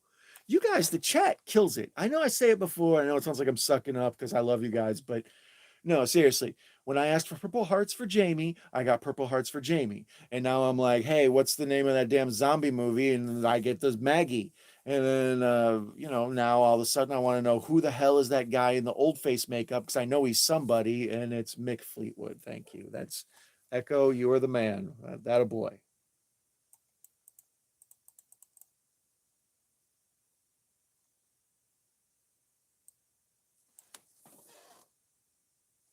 And I'm an idiot. I was going on and on about how good that was, and I should have used that as my first attempt to pin a message. So that's my fault. Whitman, Price, and Haddad. That's the other one I was trying to remember. That's they're the ideal. Like, if hey, Whitman, Price, and Haddad did it, you can do it too. And it's like, no, I can't, Richard. Thank you, though. But that's like it's the capitalist ideal. Like so and so got super rich doing whatever, so you could pull yourself up by your bootstraps and be a billionaire too. So they need like the William Price and Haddad or whatever to be like the ideal. Like, yes, the game can be beat. There is a chance to beat it and win, because if there isn't, it's So now here Arnold is showing the regular tape to the real world.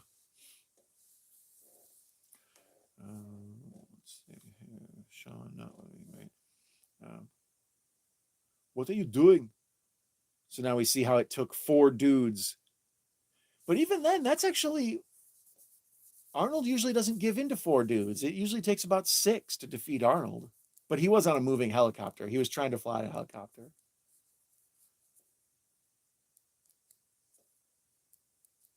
And here's classic resistance garb.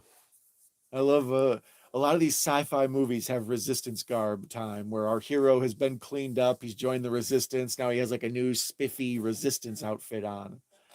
So Arnold's he's got him some fresh khaki cargo pants. He got a tight Henley on that shows off the guns. He's wearing a vest. Now Amber's murdering people, and she's got resistance garb on. In this part, even as a kid, like, you got to be kidding me.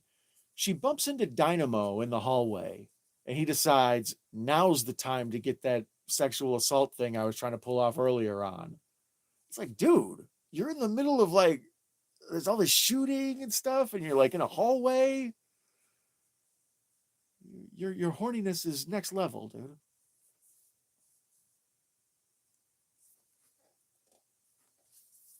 Out, out. Come on. Come on. That's the entire movie. Come on. So now she reaches for the very clearly fake gun, and he's got his tighty whities on because even in the future with an electric outfit, he still has to wear tighty whities and gym socks. You mean like 40 years in the future, they haven't invented anything better than gym socks?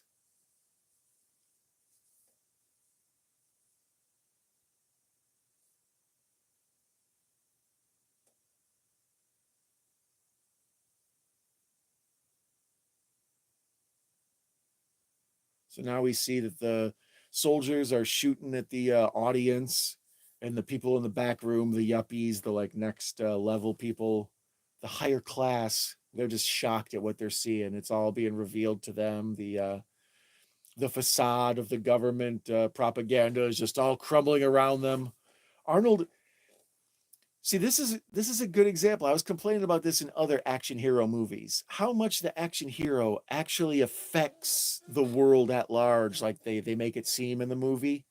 Here, they have made it very plausible that he has affected change. Like he's shown everybody everywhere video that contradicts what they thought. You know, we've seen dead bodies, like all sorts of stuff has been revealed to the masses. So yeah, this is actually, it seems like it would be dumb, but a bunch of it is very smart.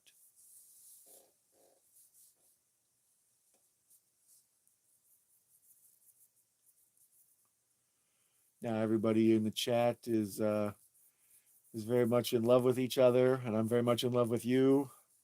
We're having a psychological orgy in here right now. Can you feel the love?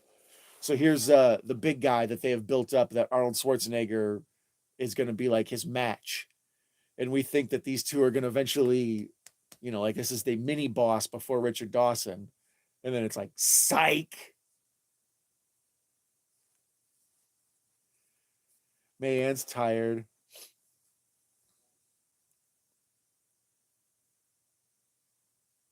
131. You look pissed, Ben.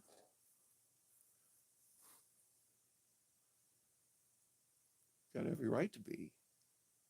Now Arnold's just being cool. He doesn't have any quips to say. The whole movie he's had so many damn quips, they're stupid. Most of them don't even make any sense. But now he's just quietly watching them. But this is dumb, relatively. Like he puts Richard Dawson in one of them little, you know, shoot you in the portal I don't know, hamster ball. I don't know what you would call that. The hamster tube. He's getting ready to shoot him in there. But for some reason, when Richard Dawson does it, it's way faster than anyone else has done it in the movie. And he slams into a wall and explodes. I think he even crashes into a billboard of himself, maybe. But I don't know if I saw anywhere where Arnold doctors with the machine to make it go faster. But I guess they needed a way for Arnold to defeat the bad guy, and the bad guy is like a 60-year-old dude at this point. So, you know, this big dude jacked up on monkey hormones is just going to pound him into the ground like a goddamn steak, you know? So I guess they needed a way to cleverly defeat the bad guy without Arnold having to really lay hands on him to an stupid extent, you know? Yeah, he's going so fast, it's like doing a facelift on him. It looks like Brazil. Shout out to Terry Gilliam. So yeah, we see this crazy water slide from hell, just like Goonies, just like Birds of Prey. See, I think this is supposed to represent like a portal, like kind of a birth canal kind of thing, emerging into a new world kind of thing. But this is just used to straight up kill Richard Dawson in a funny way. Yep, right into a billboard of himself, and it explodes.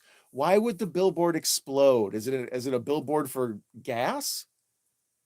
Cal's taking off. Later, buddy. It's been cool.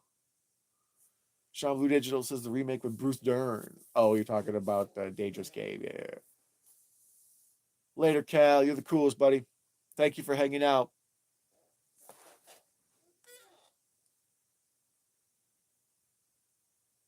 And now the audience is cheering Richards, Richards, kind of like the end of Rocky IV, where the crowd, public opinion has completely shifted, as ridiculous as it seems.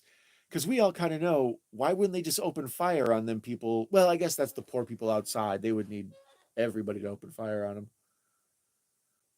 But yeah, I just don't believe that everybody would switch over like that. And now, yep, even though he's bullied her, manhandled her, risked her life, drug her into a damn rebellion, overthrown the government, time to get it on. Let's get it on. So she comes walking in magenta light with bedroom eyes. And Arnold is like, I've seen you in colors. You're very sexy. I like the part where you have the purple dress on. It's very tight fitting. You look very fit. He gives a big smooch on her. Maria Conchita Alonso. Oh, let's go, girl. And off they walk into a magenta hallway of love, heading off into a sexy time. And then the song says, you hit the right spot. No more lonely nights. They have the lyrics to the song on there. Wow, interesting. With a restless heart. Ben Richards, Arnold Schwarzenegger, Ember Mendez, Maria Conchita Alonso, Laughlin, Yaphet Kotto, Fireball, Jim Brown, Captain Freedom, Jesse Ventura, Erland Van Lith as Dynamo, Marvin J. McIntyre as Weiss, Gus Rethswitch as Buzzsaw, Professor Toru Tanaka. That's who I thought it was, and I just lost confidence. I was afraid to go that. It's clearly Professor Toru Tanaka. Who did you think it was, Mr. Fuji? Mick. Oh, Jesus Christ. So the guy who I couldn't figure out who that was in the makeup, and it turned out to be Mick Fleetwood. His character's name is Mick.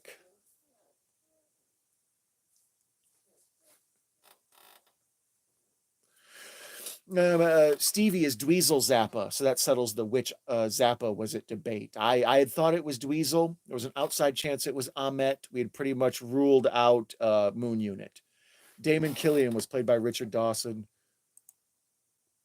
Brenda was played by Karen Lee Hopkins. Sven is played by Sven Thorson. That's the big dude I was talking about. That's like Schwarzenegger's bodyguard training guy. He shows up like in all his movies. Letty is Eddie Bunker. Is that the same Eddie Bunker from Reservoir Dogs? I don't know. MedTech is Brian Kessner. Valdez was Anthony Pena. Tony was Kurt Fuller. Agent was Kenneth Lerner. Amy was Day Young. Phil Hilton was Rubber. And Miss Archer. Yep, okay, we're done with that. Edith Wiggins was Lynn Stewart. So, anyways, that was the Running Man. Sorry, the Tubi did the thing where they flashed the Punisher up on the screen while I was trying to talk to you guys. Quit distracting me, Tubi, ass faces. Well, anyways, that was The Running Man, written by Stephen King under the pen name of Richard Bachman, starring Arnold Schwarzenegger under the pen name of Arnold Schwarzenegger. And I have to say it's top 10 Schwarzenegger. I don't know if it's top 3. I think maybe we'll discuss what my top 3 is on tomorrow night's live stream of The Predator, 10 p.m. Otherwise, if you're seeing this down the road, I'm sure it will be on my channel. Maybe there'll be a link to it. Maybe there won't. I'm a wild card when it comes to these things. Give me your thoughts on Running Man in the comments below. Did you watch that for my recommendations? Let's see what we got going on in the chat. Mayann's here. Russell's here. Mikey Morg is here. Professor. Best messed up man future, Running Man or Demolition Man? Messed up man future. Yeah, I get it. That's a good category. Running Man, Demolition Man, or I'm gonna throw in Omega Man. I think Omega Man is the worst future movie. I would F Demolition Man. I would marry Running Man. I would kill Omega Man.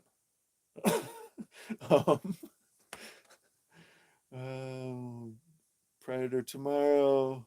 Whose channel? Sean, I'll be right here, buddy. I'm going to see if I can figure out how to do more than one person on the YouTube app. So Horror Cat Dad is going to help me figure that out. And if that works, we'll open up a whole new stream of doing that here. Otherwise, then I'll just go back to StreamYard and we'll do it that way. But while I'm trying to figure that out, I enjoy the, let me see. Did that work like it was supposed to? Let's see, did it work? No, it did not. See, I've been tricked. Oh, there we go. Man, she always enjoys these movies. Well, thank you, Mayanne. I like having you here.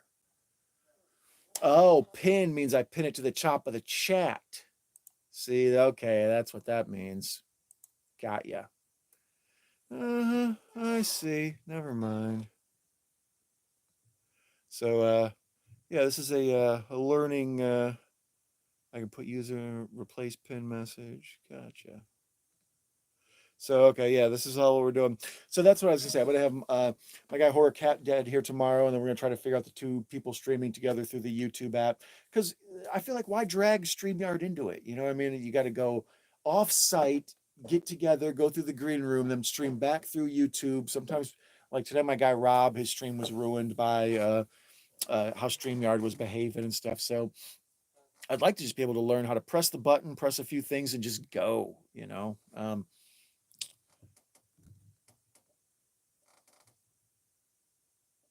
So did I remove? Oh, see, I've deleted the message. Never mind. Unpin message. So, yeah. So, yeah, I think maybe tomorrow night, 10 p.m. Central, so 11 Eastern, 8 Pacific. Did you see smoke coming out of my ears? Did you see how dumb I got there? Man, trying to do backwards math 2 hours was brutal. But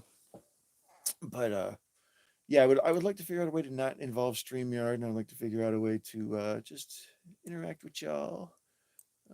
Where let's see what's going on with the chat while I was goofing around with thing. I always enjoy these movies. May I saw that Running Man Professor. What did you watch for recommendation? I recommended that movie today. What movie did you recommend, Sean? This one.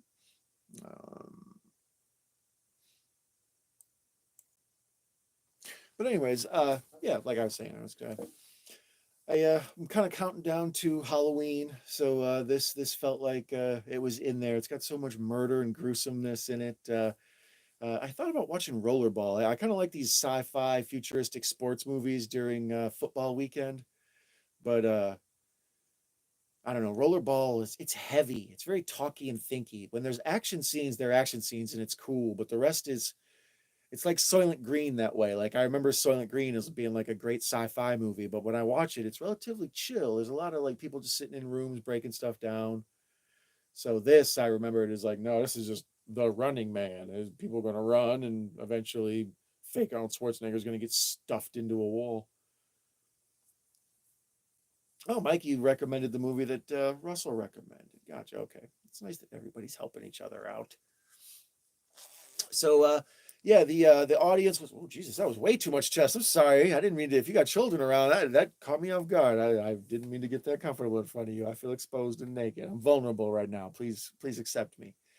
Um, so, go ahead and put your top 3 favorite Arnold Schwarzenegger movies in the comments below, or in the what's left of the chat that I'm currently wrapping up. Now would be a good time for everybody to say bye to each other and say it was nice talking to y'all. Once again, I'll be back here tomorrow for Predator. Otherwise, currently on my channel within the last couple weeks, there's been 2 different double features, a Van Damme double feature and a Bronson Chuck Norris double feature. There was also a live watch along of The Flash for the first time. So if you wanted to see me react to that CGI, look at the chat speeding up.